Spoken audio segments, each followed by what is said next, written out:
Hello, my darling, and welcome to today's story time. Lean back, close your eyes, and let me help you fall asleep. And now, on with our story time.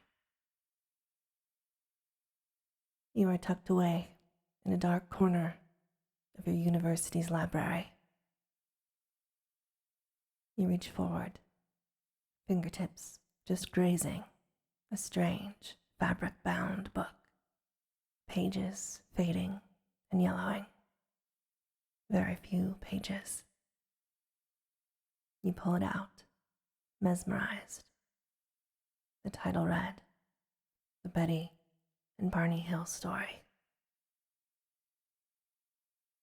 "It's right over my right," Barney Hill screamed. "Do you see it?" He pulled the car off the road and began looking around for a weapon, a giggle of fear escaping his lips. "I told you, Barney," Betty shrieked, her voice rising hysterically. "I told you it was following us. You never listen." She started to moan incoherently as their dachshund, Delcy, barked wildly in the back seat. "I'll fight it off, Betty," he whispered solemnly. "I am not afraid." Barney got slowly out of the car and walked up the road towards the circling object in the sky. To him, it looked like a big silver pancake with rows of windows that curved around the side. "Barney, you fool," Betty was screaming from the car. The object was closer now, and Barney could see several shadows, all lined up at the windows. One man appeared to be the leader and was dressed in a shiny black coat with a cap on. His eyes were large, gaping holes, slanted to a point. "Why do I feel like a rabbit?" Barney whispered. "I feel like a rabbit." He stumbled, running as fast as he could back to the car, mumbling over and over, "I've got fortitude. I can drive a car." Slamming the car door shut, he screamed, "Watch it, Betty. Watch it. They'll capture us." Look out now. Look, Betty, you can see them. They're right overhead. They're right directly over the car, Betty." Barney slammed on the brakes as the large flying craft stopped to hover over the road, suddenly blocking their way and lighting up the highway in splashes of orange and red flashing lights. A group of 6 men came down a ramp at the base. "What are you doing?" Betty sobbed. "Start the car. Start the car, Barney." Feeling he was instructed to do so, Barney ignored her plea and closed his eyes tightly. The men approached the car and opened his door, carrying him up a ramp and into the awaiting craft. "Barney, wake up, Barney," Betty sobbed loudly. 3 other men came to her door and grasped her arms, carrying her towards the ramp. "Oh, is his name Barney?" the man walking beside her asked. "Barney? Wake up, Barney." "Is his name Barney?" he asked again, almost polite, businesslike. "Don't be afraid. We're not going to harm you. We just want to do some tests. When the tests are over with, we'll let you get back to your trip. I promise." Betty struggled up the ramp, refusing to go into the spacecraft. "Oh, go on," the man said with irritation. "The longer you fool around out here, the longer it's going to take. You might as well go in and get it over with. We haven't got much time anyway." With a helpless feeling, Betty let herself be escorted into the spaceship and into a small room. The examiner instructed her to stand in front of a metal table. "Take off your dress, please." She paused. "Does it zip in the back?" he asked. "Is that the problem?" He walked up behind her and unzipped it himself. Her dress slipped to pool around her ankles He directed her to the table, then began touching her body gently. He came forward with a large needle and stuck it directly into her navel. "Well, that hurts," she squealed. "Take it out." An important-looking man came into the room and passed his hands over her eyes. "It's okay now. You won't feel anything else. That was just the pregnancy test." She spoke, grateful, tears in her eyes. "Thank you for making the pain go away. You know, no one will ever believe me. Most people don't even know you exist. Where are you from?" The leader laughed.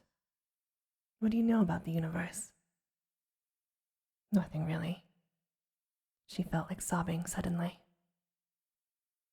Loud, crashing noises came from the hall. Some of the men came in very excited, shouting. The examiner came over to her and grasped her jaw, demanding to see her teeth. He started tugging. "Well, I just can't figure it out," he said. "Barney's teeth just fell right out." "Oh," said Betty. "Barney has dentures. When people get old, sometimes their teeth fall out, and they get dentures." "What is old?" he asked. "Well, it varies," she replied. "But not all people will get dentures. But with old age." "What is old age?" he asked. "Well," she paused. "I don't know, but I think we can live to almost 100. So 60 or 70 could be old." "100 what?" the examiner asked. "Years," she said, confused. The men were now escorting Barney gently into the hallway. The examiner said, "We'll find you again if we have any more questions. All right now, let's get you and Barney back in the car. I promise your dog is fine."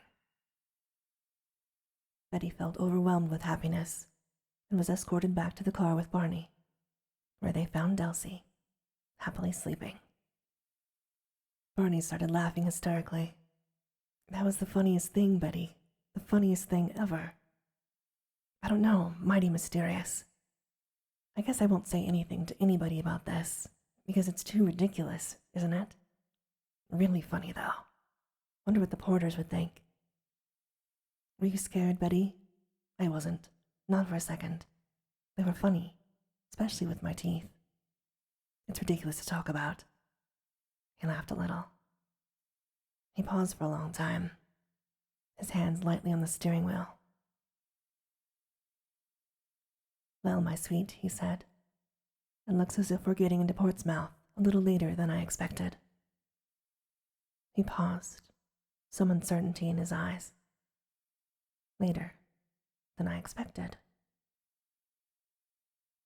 With trembling hands, you set down the book of Betty and Barney Hill, and you notice a small pamphlet that was tucked underneath. It is handwritten. It looks like a diary. You begin to read. It was early in the morning on February 20th, 1954, and President Eisenhower was anxious. The Secret Service had shepherded him away from his contrived vacation in Palm Springs, California, for a highly classified meeting at Edwards Air Force Base. He was now being led down a dark corridor. Already his mind was working on a cover story to feed the press. He decided on a dental emergency. He'd even bring his dentist along to the official fundraising function tomorrow night. He'd say that he lost a tooth while eating fried chicken. It was perfect. "They are awaiting your audience, Mr. President," one of his escorts announced. Eisenhower stepped eagerly into the room, reaching forward to shake hands with his new alien ambassador to the United States. He suppressed the urge to laugh as terms were discussed for the treaty. Your hands carefully fold the document you were just reading. You want to dig further. This missing time, spent at Edwards Air Force Base, has proven to be one of the most extraordinary events in human history. Eisenhower was actually conducting a first contact meeting with large-nosed grays from the Zeta Reticuli star system, which was the beginning of a series of subsequent meetings leading to the signing of the treaty. The treaty proclaimed that the aliens would not interfere in human affairs, and humans would not interfere in theirs, and that they would not make such a treaty with any other human nation. If Eisenhower could keep their existence secret, they would furnish the United States with advanced hyperspace technology that the United States alone could use to further space travel. In exchange, the large-nosed grays were allowed to continue human evaluations on a limited and periodic basis for the purpose of medical examination and to monitor human development. Eisenhower wanted to protect human rights as best he could and stipulated that the humans would not be harmed and that they would always be returned to their point of abduction with no memory of the event. The United States and the alien nation would each receive an ambassador for as long as the treaty remained in force. This ambassador, known as the Omnipotent Highness Krill, original hostage Krill, then furnished an abundance of information on the history of his race, which became the foundation of the Yellow Book. This book, which explains that humans are a hybrid created by their race, were also influenced in terms of human development. Gray's claim this included Christianity and also the crucifixion of Christ, as shown in holographic videos created by the Yellow Book, of which some members of the Majority 12 have supposedly seen and were allowed to film. Along with Krill, 15 alien guests were held in Los Alamos, New Mexico. They are treated well, fed strawberry ice cream, and enjoyed the Far Eastern music of Tibet. It was also discovered that they had exceptional IQs of more than 200, and that they had a tendency to lie. The Greys are documented in military records as looking like skinny humans with large heads, standing over 3 feet tall, with a prominent snout-like nose, large, black, tear-shaped eyes at a 35-degree slant, and rough gray skin.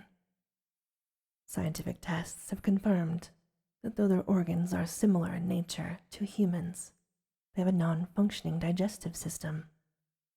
After further testing, it was discovered that they convert food to energy by means of chlorophyll through photosynthesis, and that their waste products are excreted through their skin. They also have 2 separate brains, divided by a mid-cranial lateral bone partition.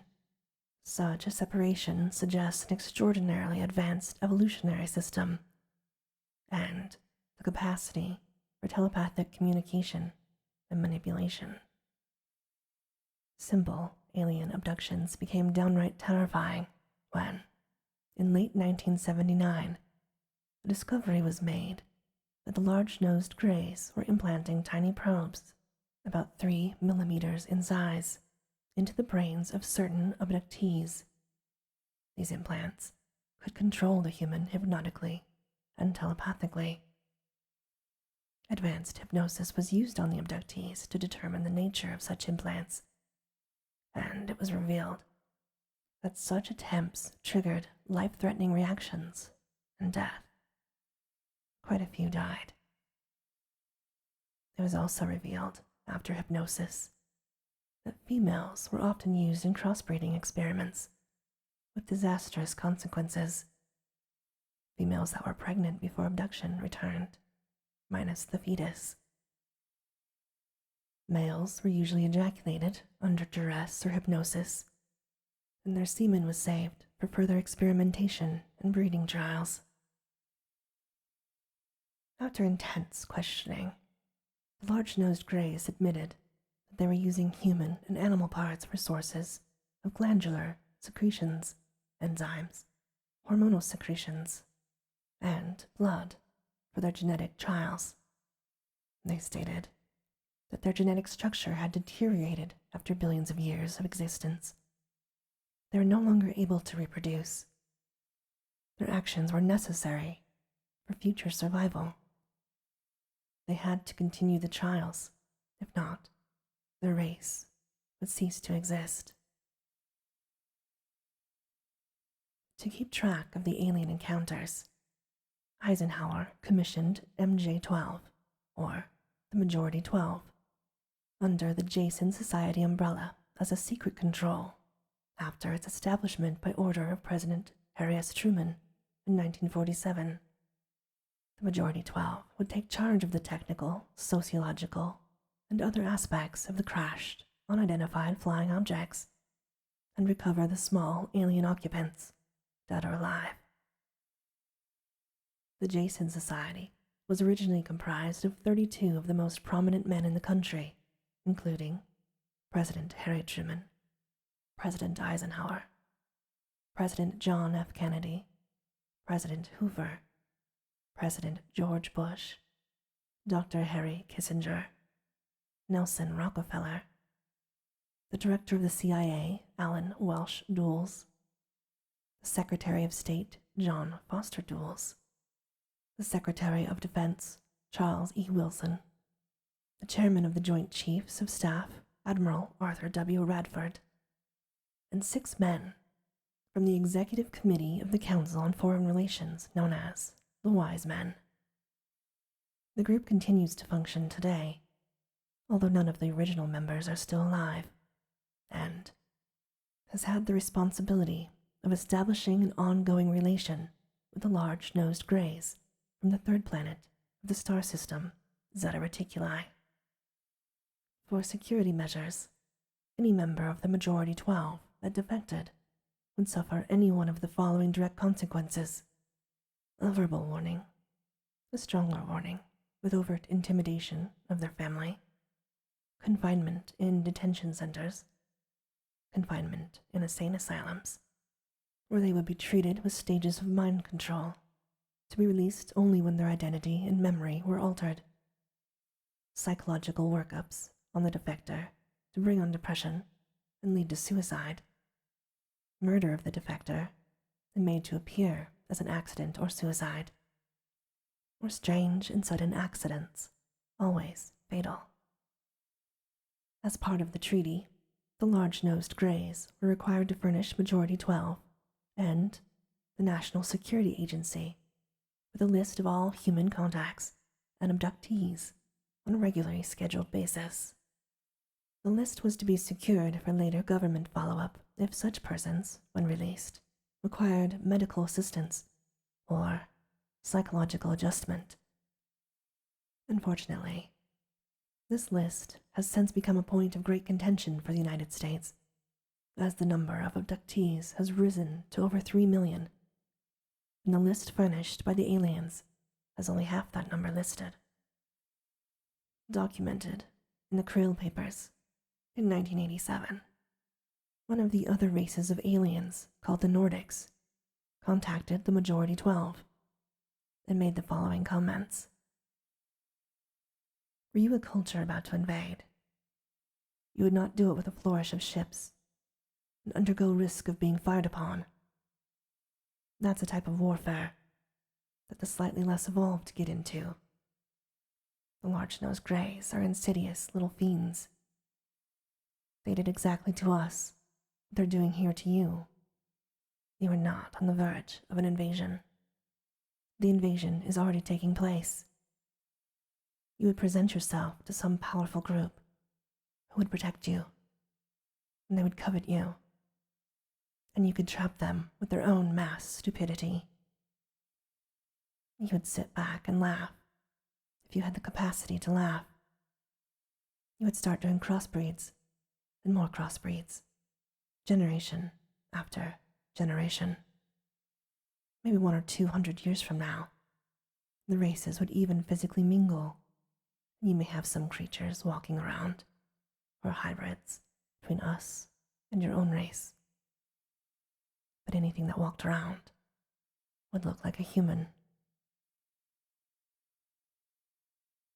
To begin the trade of technologies, the treaty supplied the large-nosed greys with secret bases of operation. One of the first, an enormous underground facility called Area S4 in Nevada, was built between 1972 and 1973. The bargain technology was brought in, though only aliens could operate it, and confused bouts of training began. As of 2013, there were over 35 alien bases in the United States alone, including 2 in Nevada, 1 in Logan, Utah, and the largest, the alien headquarters, located southwest of Big Timber in Montana. There is also an officially recognized base on the far side of the moon called Luna. Military reports substantiate that in accordance with Majority 12 defection measures, President Kennedy's assassination was largely connected to the exposure of aliens before he would allow Apollo 11 to land on the moon. However, in 1969, Apollo 11 traveled to the moon and landed near Luna, miles from its original course. Crew member reactions confirm that they hadn't been briefed, as per Kennedy's suggestion, on what they would find there. Now unclassified military documents report that Neil Armstrong and his crew were treated to views of the huge alien spacecraft near their landing site. Radio hams that bypassed NASA's broadcasting picked up the following chatter. NASA. What's there? Mission Control calling Apollo 11. Apollo 11. These babies are huge, sir. Enormous. Oh my God. You wouldn't believe it. I'm telling you, there are spacecraft out there, lined up on the far side of the crater edge. They're on the moon watching us. NASA immediately censored the message, and the astronauts were ordered to return to Earth when the extraterrestrials reportedly milled about their spacecraft in a somewhat hostile manner. During a NASA symposium, an unnamed professor was overheard in the following off-record discussion with Neil Armstrong. Professor, what really happened out there with Apollo 11? Armstrong, it was incredible. Of course, we had always known there was a possibility. The fact is, we were warned off. There was never any question, then, of a space station or a moon city. Professor, how do you mean warned off? Armstrong, I can't go into details, except to say their ships were far superior to ours, both in size and technology. Boy, were they big and menacing. No, there is no question of a space station now. Professor, but NASA had other missions after Apollo 11. Armstrong, naturally. NASA was committed at that and couldn't risk panic on Earth. But it really was a quick scoop and back up again. Armstrong then refused to go into further detail, citing fears of concealment threats, beyond admitting that the CIA and NASA were behind a cover-up. You stand, still, at the library shelves, digging through documents, and you find one more, handwritten. Peculiar whooshing noises came from the downstairs living room. Whitley Streiber closed his eyes, deciding that the sound was too strange to worry about. He listened to his wife snoring softly beside him and pulled his covers up to his neck. Moments later, his eyes snapped open as his bedroom door began moving slowly. He sat up quickly, listening as hard as he could. In the soft light emitted by the burglar alarm mounted above the bed, he watched in horror as a small figure moved carefully into the room. It was too small to be a person, unless it was a child. It stood about 3.5 feet tall, altogether smaller and thinner than his son. It had a rounded hat, with an odd, sharp rim that jutted out, like a flattened baseball cap. He saw 2 dark holes, where the eyes should be, and a black, somewhat frowning line of a mouth. It wore a square plate etched with concentric circles that stretched from just below the chin to the waist. It looked like a breastplate, or an armored vest. On its lower half, it wore rectangular plates of some sort, covering the lower waist to just above the knees. The figure rushed suddenly into the room, and everything went black. When Whitley awoke, he was startled to find that he was sitting up, with his hands in his lap, his body paralyzed. Fighting panic, he tried to look around. He was sitting in a dirty room. He was so scared, he felt as if his personality had evaporated, leaving only mind-numbing insanity. His paralysis seemed a condition now close to death. He thought he was choking. "Help," he screamed. "Help me," he screamed, though no sound came out. Tiny people were now moving around him at great speed. Their quickness was disturbing, and he thought, in a curious way, ugly. An extremely shiny and far too long needle was held above his head, and he felt that they were telling him something. A small object would be inserted into his brain. Crazed with terror, he tried to argue. No, stop. You'll ruin my mind," he cried. One of them, who sounded feminine, said, "We'll be done soon. Please let me help you stop screaming. We need you to hold still." Unexpectedly, Whitley heard himself say, "Could I smell you?" He felt embarrassed. "Oh, okay," the feminine voice answered. "Of course I can do that." A skinny arm pressed against his face. The odor was distinct, smelling slightly of cardboard, with an organic sourness. It was not a human smell, but it was, unmistakably, the scent of something alive. He also smelled a hint of cinnamon. This made him want to vomit.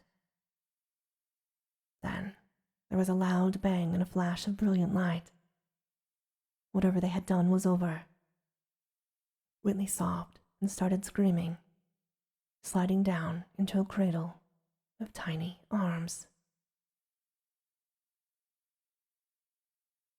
And this, my darling, ends our story time for today. As always, I hope that you have very sweet and creepy dreams.